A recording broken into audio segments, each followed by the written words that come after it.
প্রিয় দেশবাসী, আসসালামু আলাইকুম। এই মুহূর্তে আমি দাঁড়িয়ে আছি যে আমাদের নতুন নৌকাটা আসার আলো। তো আজকে দেখতে পাচ্ছেন আমার পিছনে যে নৌকাটা এতদিন কিন্তু কালো ছিল, আজকে একটু ভিন্ন কালারে দেখা যায়। তার অর্থাৎ আজকে এই নৌকাটা আমাদের মিস্ত্রি আসছিল আইসে, যাকে বলা হয় ফুডিং ফুডিং মারা হয়েছে। আর এক কালার রং আমাদের নৌকা যে ফিনিশিং রং করার আগে নৌকার যে আগে এক কালার একটা রং মারা হয়, এই রংটা আজকে মাইরে ক্লিয়ার করছে।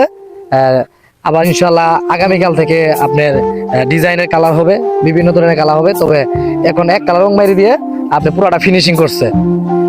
এখন আপনারা অনেক জন মনে করেন ভাই এটা কি কোনো কালার হলো? না, এটা কোনো কালার না, এটা শুধু নৌকাটা পুরাটা একবারে আপনার যেগুলা গেপ থাকে গাতা থাকে এগুলা মিলানোর জন্য রংটা করা হয়েছে।